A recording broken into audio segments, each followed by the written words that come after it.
Hello, this is Kyle. Can you hear us? Yes. Great. I apologize for the delay. We're having some technical difficulties with internet within City Hall here, but I think we're up and running now. And unfortunately, I'm assuming that our participants are going to be low because of the issue, but perhaps some will pop on as they become available.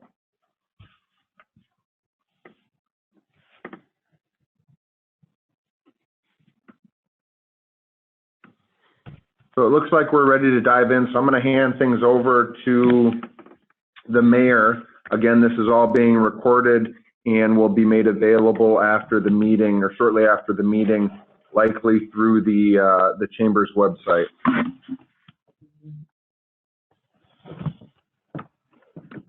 Thank you, Kyle. I'm just kind of waiting for, we have slides. Yeah, but I can't.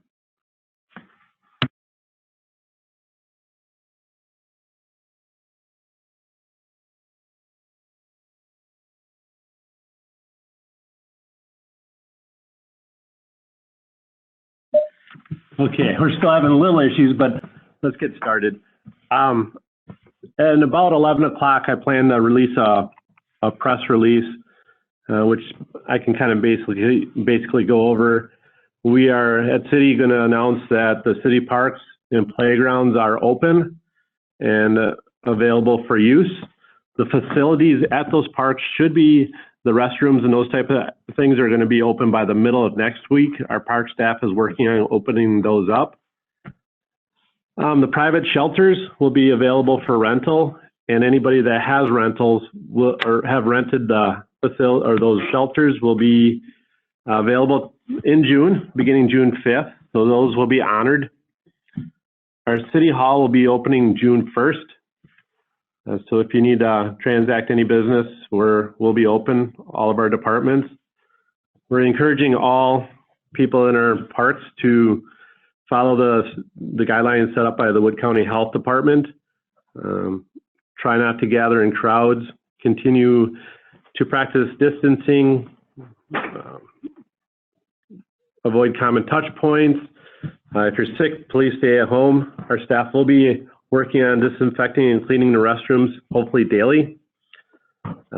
Most of the public mass gathering events have already been canceled for June, and those will continue to be restricted until July. And that also includes any athletic type events in the parks. Our adult softball leagues will be able to play in June at our facility. The zoo will be opening up as soon as our animals are brought in. And as for the aquatic center, splash pads, and skate parks, those are tentative to be opening June 29th. And unfortunately, the Labor Day Festival the 4th of July event scheduled has to be canceled, but we've chosen to move it instead to Labor Day.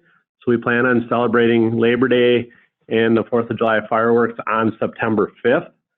So please watch for any additional information and updates on that. And if you do have any questions regarding our Park and Rec department, please give them a call. Thank you.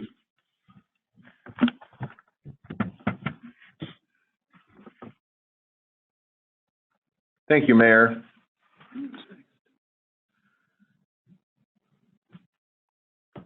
So I wanted to touch upon some updates on what we're doing here locally and at the state level. The first thing I want to touch upon is a new grant that the Wisconsin Economic Development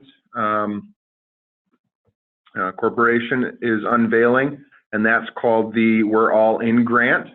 This grant is not yet available. It will likely be available in June, early June, and it will involve cash grants up to $2,500 for approximately 30,000 businesses across the state who have been affected by COVID-19. Details for the grant requirements and the application are being finalized, but again, it should be available in early June. I also want to note that, again, it's for covering safety improvements, wages and salaries, rent, mortgage, and inventory for small businesses. The few details they have released identify that in order to be eligible, you have to have 20 or fewer full-time equivalent employees and have to have been impacted by COVID-19. You cannot have received any WEDC COVID-19 assistance, and that's all they've released at this point. If you want to stay in touch with regards to that grant, that again will be released in early June, you can sign up for daily notifications and alerts at www.wedc.org/focus-forward. And again, they should be providing updated information through those alerts with regards to the grant. Otherwise, you can visit the WEDC's website, daily or weekly here as we approach June. The other thing that I wanted to note is with regards to our local grant, the COVID-19 small business grant, which is being finalized today. Letters for eligibility will likely go out today, and those will include approximately 61 businesses who will be getting funding and about $76,000 worth of funding. And this funding is, again, to help offset the cost of mortgage and lease payments for affected businesses who had to close or who had to adjust their operations due to the pandemic. And I do also want to thank the Chamber for their assistance in administering this program. They've put in a lot of time and effort to review grant applications, to provide more information, and work with applicants who needed information. And without their assistance, this grant could not have been possible. We do have some remaining funds in the grant, and we are looking to possibly create another grant program from those remaining dollars and/or inject additional additional funding to allow for more individuals to receive some of this funding, because we did set aside $100,000 initially. So with that being said, there may be another grant program upcoming that may be able to be used to offset utility costs or other costs for small businesses affected locally. And we also are thinking possibly about expanding that not only locally, but again, those details have not been finalized, and likely something would not occur for the next couple of weeks here. Those who do receive an eligibility letter today will likely, once the grant contract is executed, can receive those funds up to 3 to 5 business days from now is when we expect to get those funds released.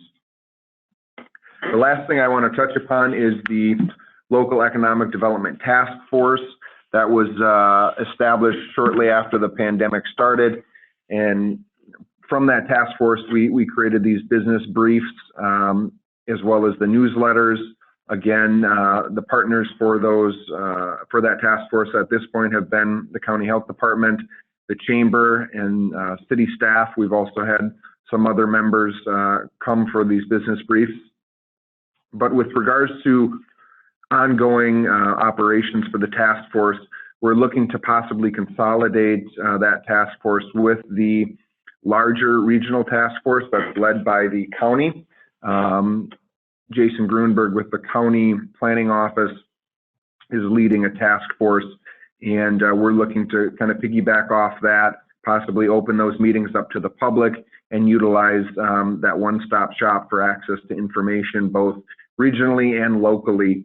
So please look forward to possibly seeing something in the near future in regards to future meetings with the task force. That's all I have at this point. I'm going to turn it over to Kristie with the Wood County Health Department. Thanks, Thanks, Kyle, and good morning, everyone. Today, sharing with you our numbers, what our numbers look like. We are deeply saddened to share the news that we had our first COVID death in Wood County. Our numbers remain at 9 total for the county, with 4 of those 9 total recovered. In Wisconsin, we are at 13,885 people having been diagnosed with COVID and 485 deaths as of yesterday. And so a couple of things that I wanted to touch on today for all of you involve how things look after the Supreme Court ruling. What does this mean? So as you're all well aware of, businesses are allowed to be open, and the safer at home order is no longer in place. And this does not mean that the virus is gone. The order is gone, the virus is not. We know that very well in public health, and we know the doubling time of this virus is scary. We will continue to monitor the COVID-19 pandemic, and we have the obligation to address any outbreaks or spikes that occur. So should this happen, orders may be issued accordingly. It's our job in public health to protect our community, provide your youth services, and to take appropriate action as necessary. We feel the safer at home order provided us with time to prepare, and it has been successful in flattening the curve, and all of this hard work should not be taken for granted. Reopening should be well thought out, with plans in place to protect the health of workers and consumers. And we do feel that folks are being very planful in how they're approaching reopening. We've been fielding many questions at the local office here about this, and are happy to continue to provide input, recommendations, guidance for folks if people have specific questions. So our public health recommendations currently, like I said, we are here, we're your local resource, and we are continuously fielding calls and in communication with each other, making sure that we're giving you the best guidance. Our recommendations come and are for the health and well-being of the people in Wood County. So it's important to use common sense and good judgment. Just because you can do something doesn't mean you should do it. Should you visit with your friends? Yes, we feel you should, and our best public health advice is to continue to do this virtually. Should you go to the store? Yes, our best public health advice is to continue to limit this as much as possible, only going to the store for the things you really need. Should we support our local restaurants? Yes, and our best public health advice is to continue to order and support local restaurants through curbside pickup, carryout, and delivery options. Be smart and continue to practice the guidance that has been shared with you over the last 8 weeks. Continue to maintain physical distance, avoid gathering in groups, use good personal hygiene, hand washing. Do not go to work, the store, or anywhere else if you feel ill. Consider wearing a face covering when out in public, and do not gather in large crowds. We continue to recommend that mass gathering not happen. People who are vulnerable and at high risk of severe complications of COVID-19 should stay home whenever possible. So particularly vulnerable populations include people over the age of 65, people who live in nursing homes or long-term care facilities, and individuals with underlying health conditions or who are immunocompromised. What about travel? We have Memorial Weekend upon us, and certain people are excited to get out and be enjoying the weather. At this time, we still recommend not to travel. We continue to recommend that non-essential travel be canceled or postponed, and know that travel is risky. And most of our positive cases in Wood County are travel related. We've been doing a good job here of being safer at home, and traveling really undoes a lot of that hard work. If travel is unavoidable or you choose to travel, you should prepare to self-quarantine for 14 days upon return. Non-essential travel outside of our current community may spread COVID-19 to areas with very limited healthcare infrastructure.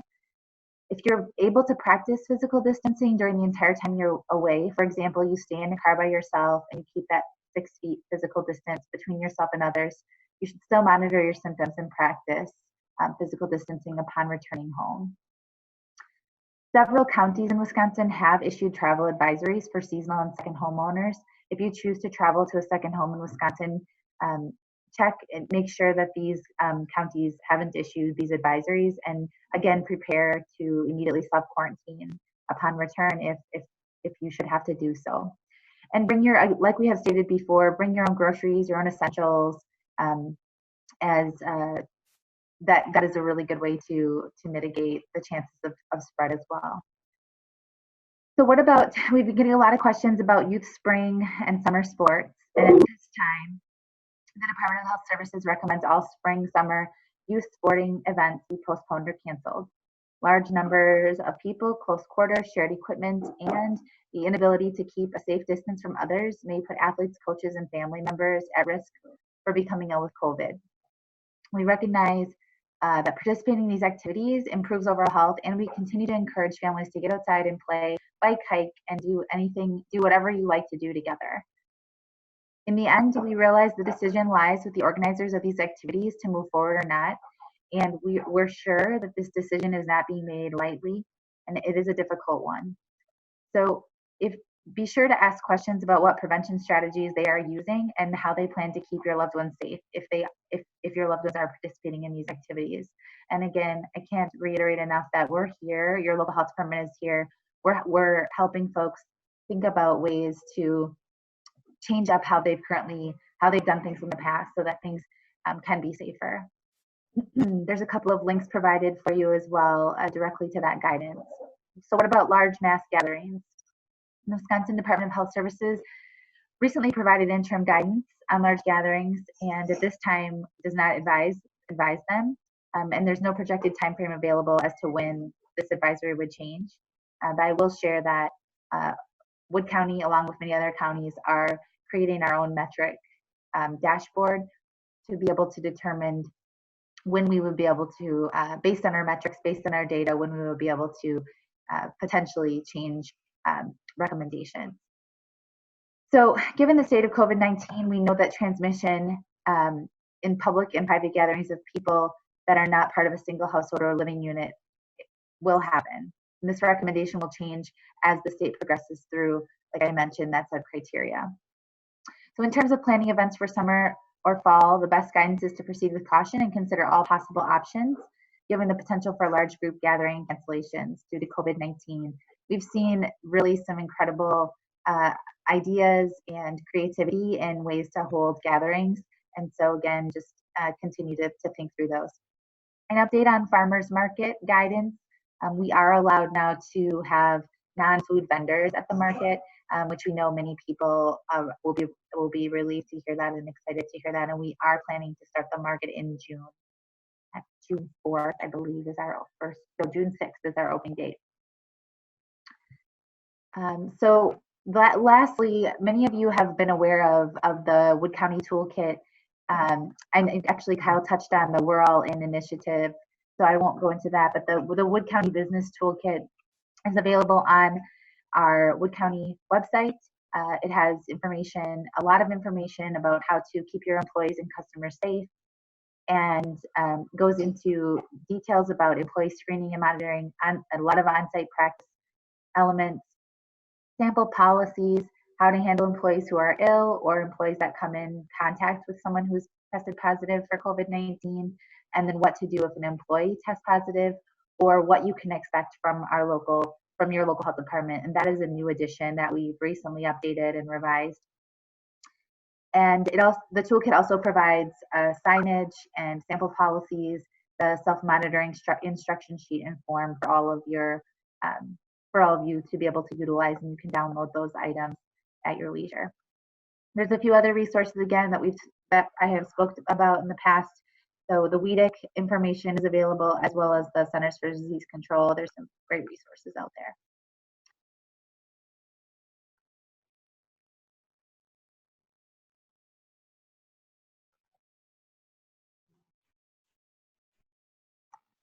Good morning, everyone, and thank you for joining us. This is Nan Taylor, and I am the Director of Business Development and Community Relations for Aspirus.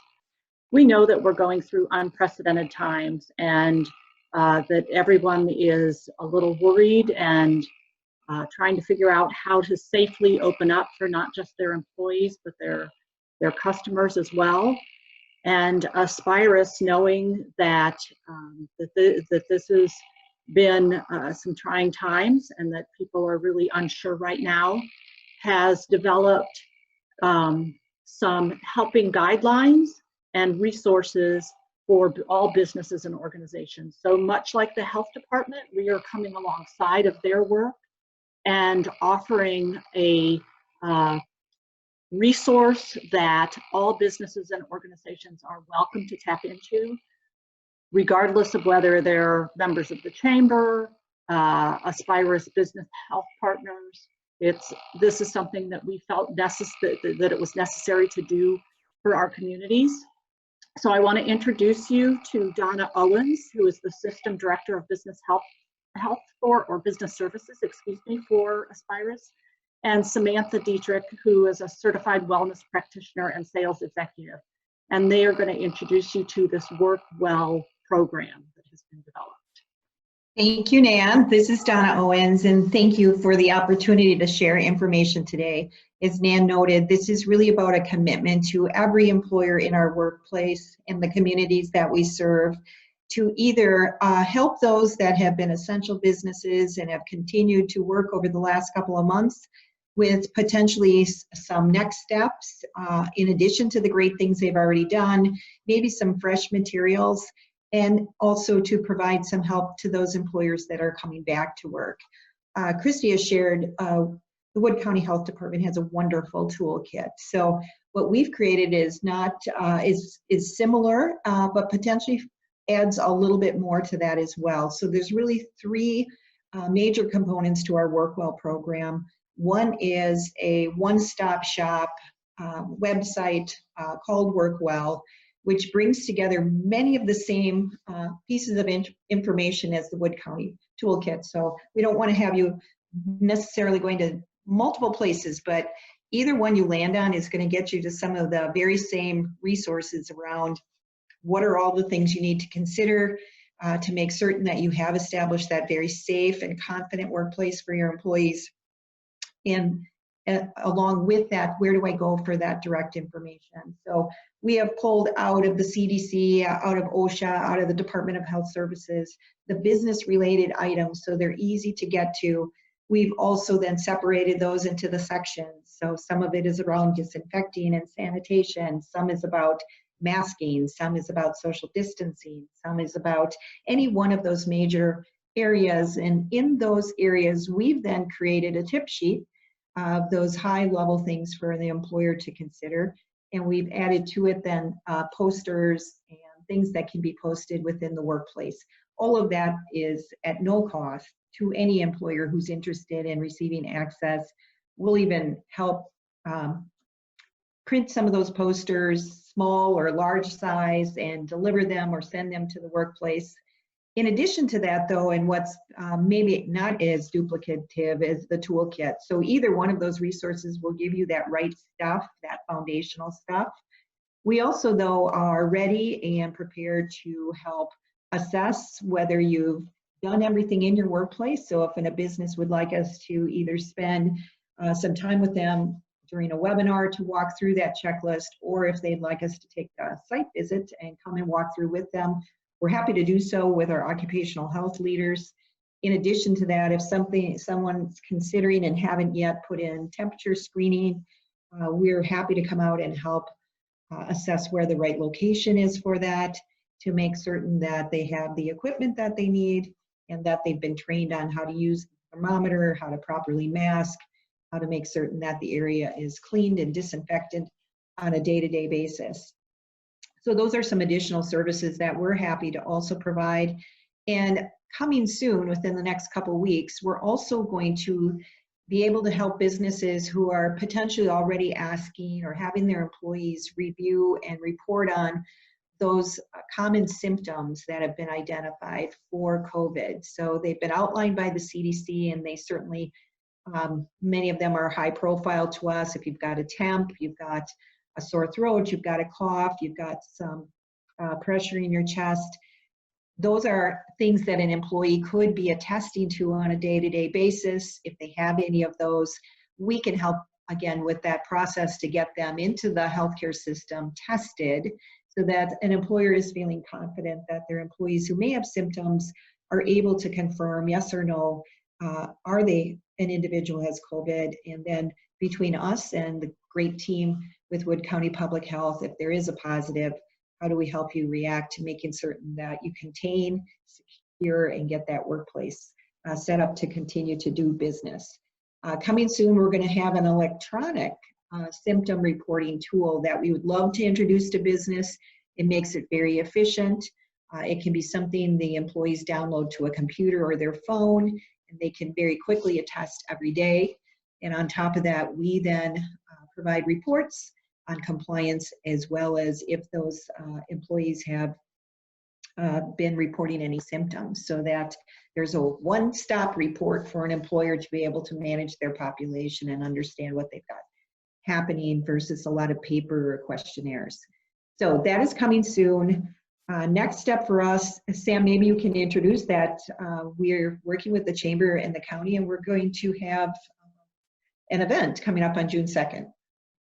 Yeah, thank you. I'm Samantha Diedrich with Aspirus Business Health. So we will be working with the Heart of Wisconsin Chamber, and on June 2nd, we will be hosting a webinar very specific to everything in our WorkWell program and all the details and resources that you can access within the WorkWell program. Between now and that webinar, if you're looking to get started or looking for some more details to get your business up and running and people in the door before then, some action steps that you can take right now.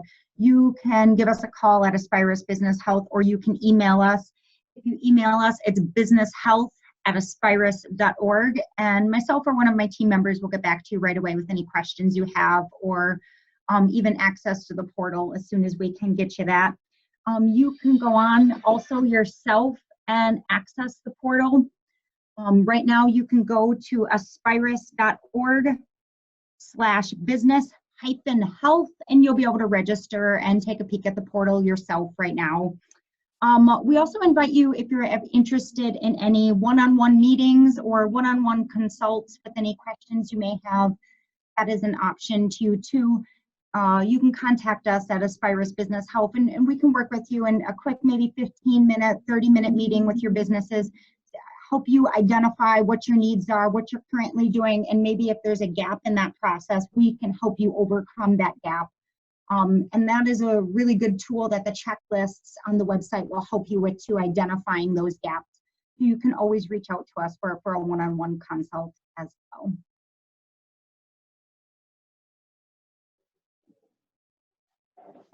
That's all I have for next steps. Thanks.